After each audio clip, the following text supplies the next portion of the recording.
What's up, everybody? I'm back with another video game review. And I just completed this game all in one day. Put the disc in about 5 hours, 8 hours ago. And it took some breaks in between. But it's called Frogger: The Great Quest. Yeah. Got this on PS2. It was released back in 2001, so it's about 22 years old, which is still relatively new for a Frogger game. Like, yeah, Frogger, the arcade machine where then it was changed to Crossy Road. Yeah, they made a full-fledged PS2 game from it.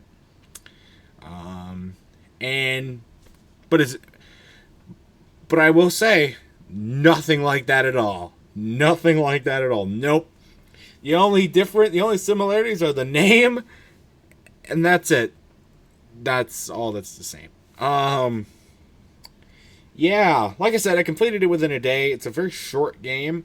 There are 19 official levels in the game, but 2 of them are not in my copy of the game. One was only on PC, and then the other one got deleted from the game. So there's really only 17 if you play on the PS2 like I did. So keep that in mind. But it's a very short game. The levels are all short. All the levels are pretty short, except for the final 2 levels. The final 2 levels I thought were pretty long. That doesn't mean they were long, like super long compared to up levels in games like this one. It just compared to the rest of the game, they were very long, especially the final boss. That one the final level just goes on and on and on and on. You're literally getting I was getting so dizzy just climbing the fucking stairs for 30 minutes until I finally got to the final boss. Oh my god, it was crazy. But yeah, let me give my thoughts on it now. So you know what to expect if you ever want to actually sit down, die, and play this game.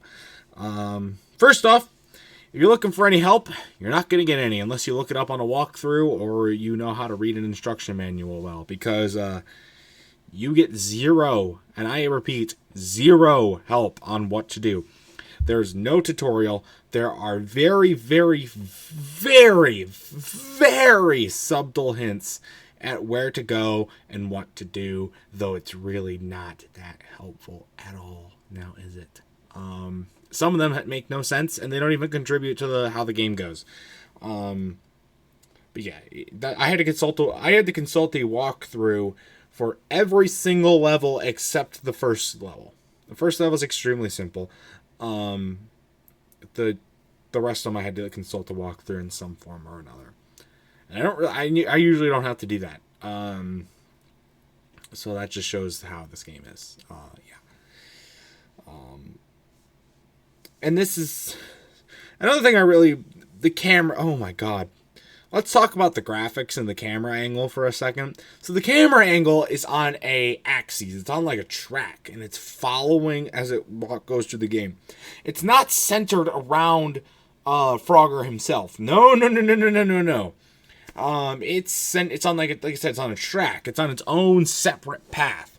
So when you go in front of a wall, it'll go behind the wall. It'll go underneath a platform when you're on a platform.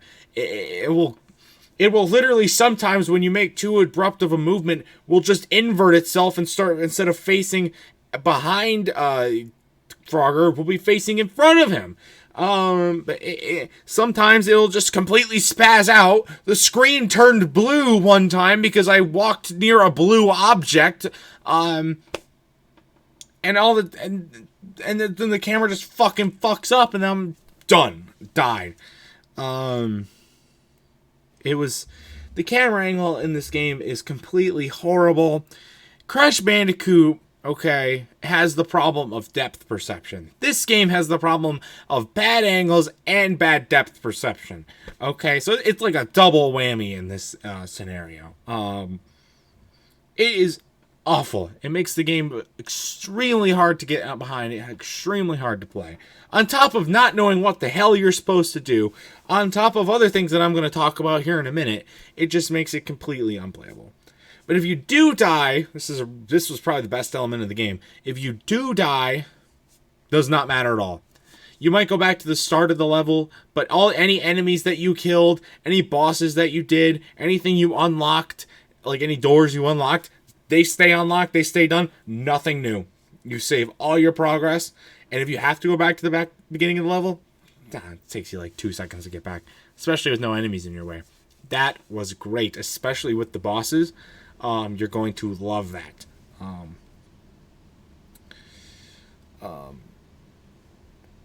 The way to heal, because if it's a health bar, and if you run out, you die, and then you just get full health when you come back.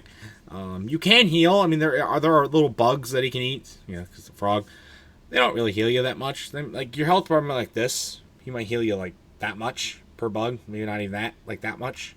It's not much at all. I mean, they're easy to pick up, and there's plentiful of them. But at the end of the day, when you can just respawn where you picked up and not worry about it, it's pretty pointless.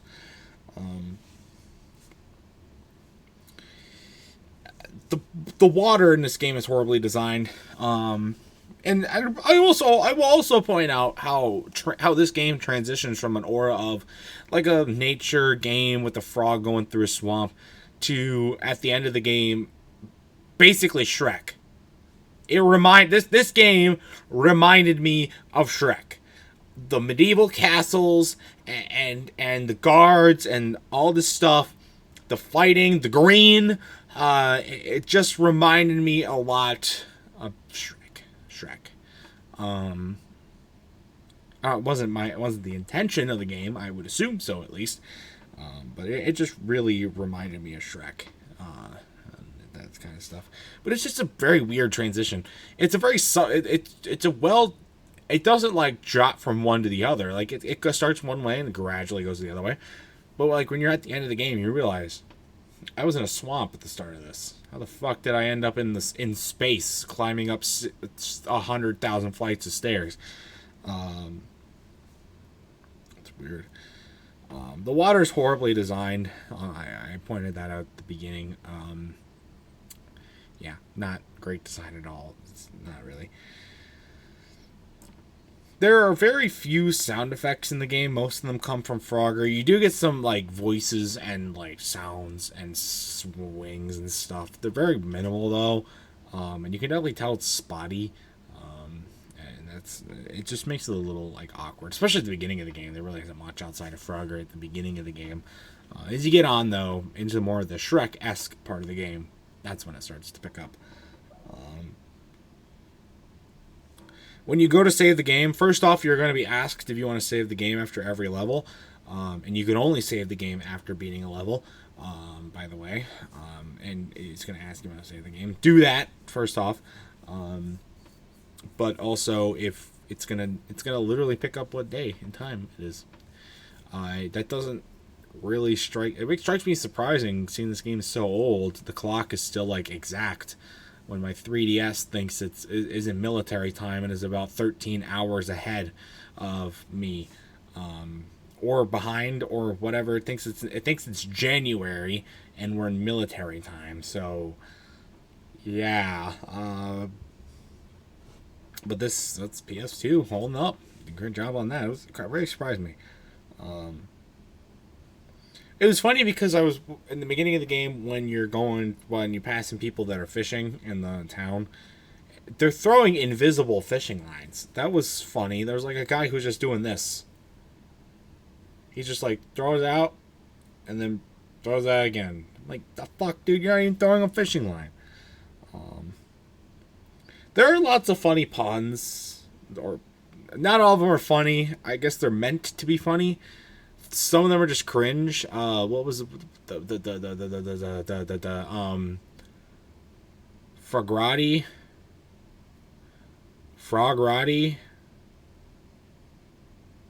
whatever, karate frog pun. I don't remember what it was. He said that a bunch. There's just a bunch of stupid little puns. That's because the fucking guy. It's because the fucking Frogger guy's a fucking nerd, dude. He reminds me of the fucking nerd emote that you can use, emoji. He reminds me of that guy. he's like this fucking. I mean, he looks like he fucking hits the books every fucking day. Like, dude. It, and then the enemies. The enemies creep me out. All the way back from the little piranha guys you get at the beginning of the game to the fucking robotic crocodiles that you see at the end of the game. And the boss who's like a flame guy wearing horns, and then he's got a sword that like acts its own entity that's hurting you, and you've got you got some creepy ass vampires who don't actually attack you. You've got 3 different princesses. You've got who else? You got these giant shark-like fish who have the most derpiest face in the fucking world. You've got a crocodile guy who literally is trying to eat you and also giving you directions. So he's like helping you, but also wanting to hurt you at the same time. Because you literally defeat him. It's like one of the early bosses. You defeat him. He's like, okay, guess I don't want to eat you anymore. Here's what you can do to go to Fairyland. Because I don't fucking trust him. The fairies themselves creep me out too. Look like they all should be speaking French. The ghosts are weird. The spiders are weird. Everything's just weird in this game. Creep me out. Oh, it's not gonna make me sleep good tonight, I tell you that. Whew. Sometimes there would be where I'd be climbing up a platform and an invisible barrier would just pop out of nowhere, block me from getting on that platform, and then the next time I try to make that jump, it wouldn't be there. And I guess that just shows how well made this game was, and also its age. So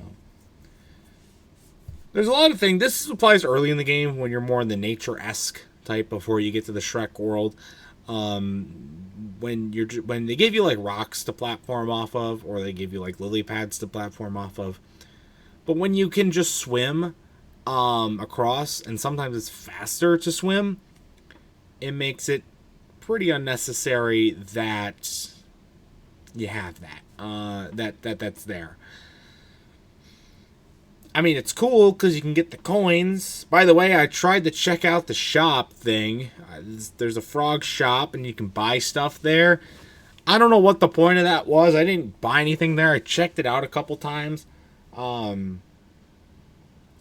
I mean, maybe it's just for artifacts if you want to, like, get better stuff in the game, I guess. But, like, I was able to easily beat the game without them, so... And like I said, the final 2 levels are a lot longer than the rest. So just know that going in. And know that you'll probably have to consult a walkthrough. The wiki doesn't even work. I mean, and it doesn't have any information there either. So you're probably going to have to consult a walkthrough. By the way, I'll give a shout out to a guy who helped me get through this game. Let me see if I can find his channel real quick. Yeah, right here. So the channel's name is Caleb Carlson. Dude does playthroughs on his channel, and he did one of Frogger the Great Quest about 6 years ago. He did, again, the same levels that I did. I would recommend going and checking it out if you need help on the game. Yeah, that's what I would do. This is an awful game, by the way. I would not wish this on. I would not make my worst enemy play this. It would not give me pleasure. It would only make me cringe. It's very poorly made. It's very stupid. There's a lot of unnecessary pieces. It's short and then also long at the end. There's a bunch of stuff that just doesn't make any sense. The camera angles, the graphics just aren't that great, even for 2001 standards, and glad I'm done with it. That's all I can say about that. So I'm gonna have to give this game an easy 4 out of 10. Not great at all. It was very satisfying to beat it. I find it very satisfying to beat the either the harder games or the not as good games, versus ones that I like, because the ones that I like, I'm sad when they're over because I liked playing it and I want to keep playing it. But this game I'm not excited to play again because I'll never play it again. If you've ever played this, though, let me know your thoughts about it in the comment section down below. And there's also a hint at a sequel game. I wonder if there's one of those. I don't have another one, and nor will I ever try and get another one. But that's going to do it for this game review, though. Stay tuned for much more amazing content. And until next time, I will see you guys later. Goodbye.